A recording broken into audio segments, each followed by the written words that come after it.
This is a solo advice video about Afro Blue. It's a great tune by Mongo Santamaria, and this arrangement by Mr. Mossman, Mr. Michael Phillip Mossman. This tune, as the title implies, it's an Afro-Cuban style feel. It's actually in 6/8, but I didn't want to bother doing that. Basically, it's 3/4. You want to think of it that way. I mean, it is 3/4, but it has a 6/8 feel in it. So, a little confusing. It's a blues by form, but it's a little bit different. It's a blues by form because we can kind of see these familiar chords popping up in the right spots. We started with a G, in this case, G minor, so that tells us one thing, and then we have G for many measures, 8 measures to be exact. Then we go to C for 4, G for 4. Now stop. This already looks like an overweight first half of your blues scale. Blues are typically 12 bars, right? We have 1 for 4, 4 for 2, 1 for 2, 5, 4, 1, 5. Usually, that's like the basic blues. Now, in this case, we have, because the tempo is faster, because the style is different, we're really feeling this in 1. So it's 1, 2, dun, dun, dun, dun, dun, dun,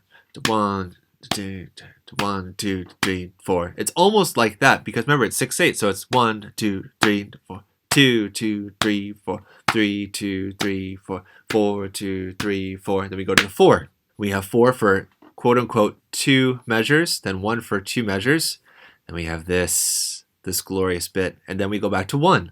I'm gonna write this down, even though I'm pretty sure most people should be okay with this, but this is 1, this is 4, and G is 1, G is 1. Okay, now D, this is easy. This is 5. This makes sense in the blues, but this isn't usually where we see it. Usually we see the 5 coming here. 5, 4, 1, 5. Usually is how it goes.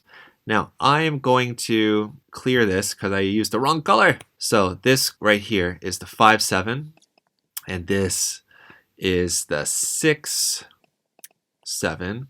Actually, it's a flat 6. Now, I say flat 6, 7, even though it says 9 here, and 5, 7, even though it says sharp 5 here, because really this is what the chords are. These are extensions, and this is altered, so I mean, it's a little bit different. It changes it, and it's important, but just to make it simpler, this is what works. For my students, at least, it works to make sense. Blues is going to sound great on that G minor 11. That 11, by the way, is just a 4th above the root. Not really, it's 11 above, but to make it simpler, we just subtract 7 from that. All right, so we got the blues. We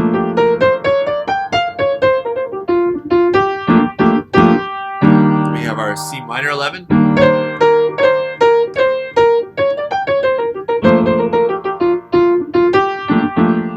Now we get this crazy chord, this E flat, major, now there's 5, and the dominant 7, and the 9. And what's going to work the best on this? In my opinion, the blues. Specifically the G blues. That's right, the one you started with.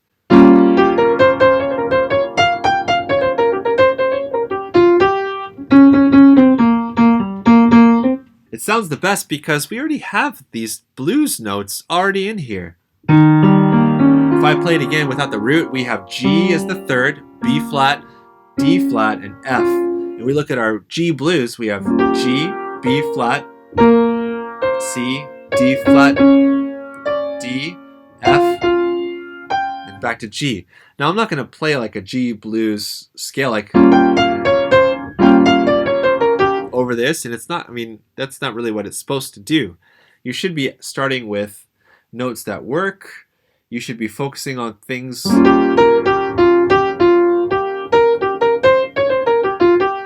that sound really good on that same note. There is a note that you must not, I repeat, not play. That note is the 5, the dreaded natural 5. You are not allowed to play the natural 5 over this chord. And the natural 5 is in relation to, let me get this red, to this. The natural 5 in the G blues scale. G, B flat is 3, C is 4, D flat is flat 5, D natural is the 5, the natural 5. Listen to me play those notes with the E flat 9. Good, great, grand. Awesome. Whoops. That D natural is dissonant in all the wrong ways. This is not the kind of thing where you can say, oh, did the soloist mean to do that? Because that sounds really weird. Wow, he's really out there. It's not like that.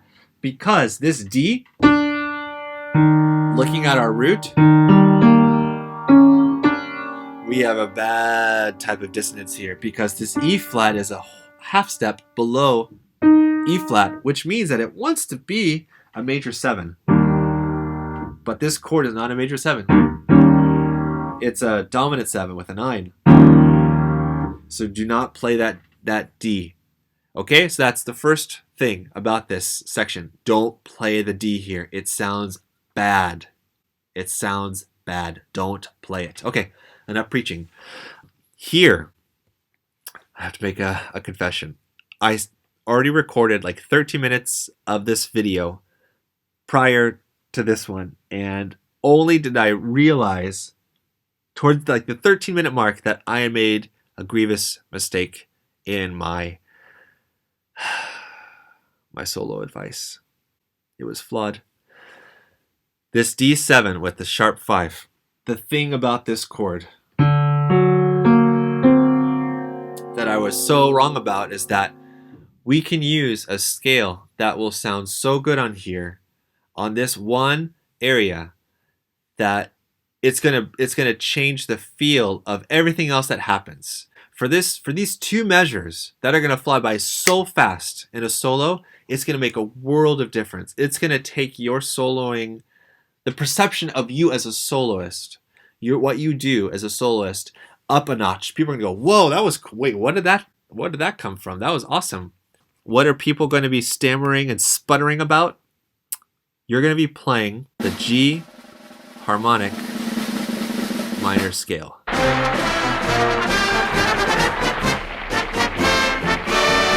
Now, if you've watched my other videos, I have basically 3 scales that I use, or that I teach. Actually, use would be pretty accurate too. I keep it pretty simple. I play the blues, I play an amp scale, which is an altered major pentatonic scale, and I have a harmonic minor scale that I pull out every once in a while.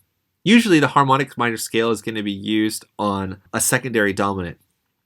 And in some ways, that's what this is, right? I mean, the D7 is the dominant 7, but I don't know. We're getting a little bit too deep into theory. So let's just explain why it works. So we have this D7, and we have this sharp 5. The sharp 5 is a thing that threw me off, because if I were to just arpeggiate,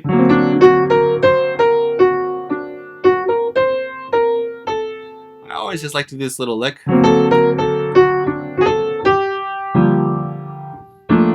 It always sounds really nice and it's really fun to play. And I realized, wait a second.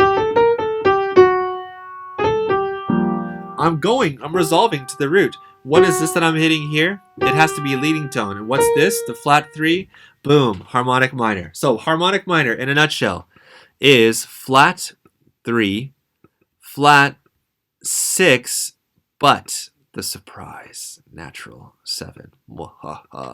So, 1, 2, flat 3, 4, 5, flat 6, natural 7, 1. And natural 7 is a half step below the root. Now, looking ahead, that's our root. So, the F sharp is the 3 here.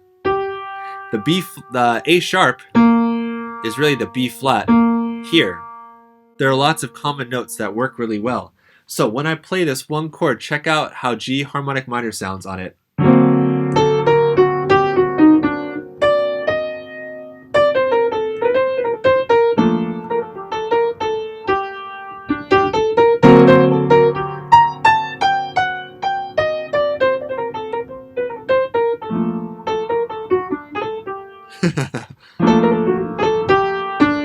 Okay, it sounds really, really good. It sounds great, actually, I think. And it's simple. And that's the other thing I love about this, too.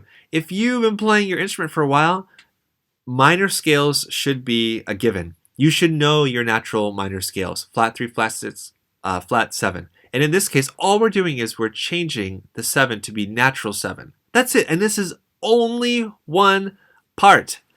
That's what makes this sound so good. We have this one section. Everything else, except for one avoid note, everything else is blues. Straight up blues. And it sounds classy. It sounds great. And that's what you should be focusing on as a player when you play Afro Blue. Because it's in the name, because it fits the chords. When you want to take your playing up a level, you got to be thinking about different things that you could do at different times.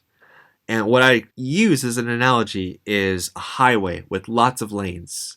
And these lanes are basically different things that you can, different tools that you can use and that you can just pull out every once in a while.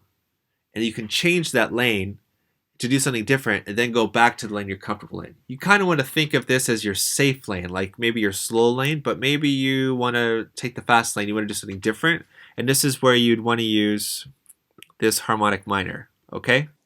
So right here, this is what I'm talking about. You want to use this funky scale, this chord of the moment, COTM, chord of the moment right here.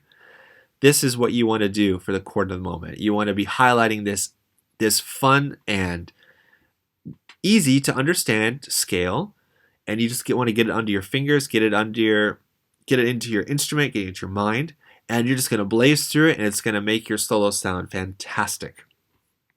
The other thing you can do to expand your soloing ability is you could also do chord scales.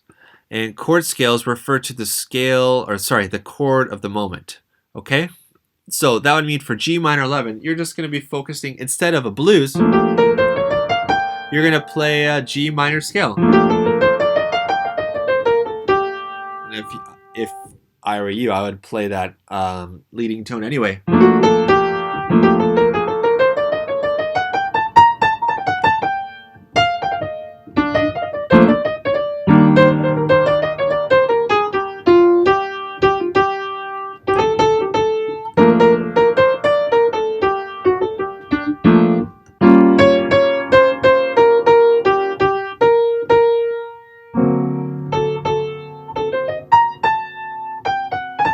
You knew it was coming.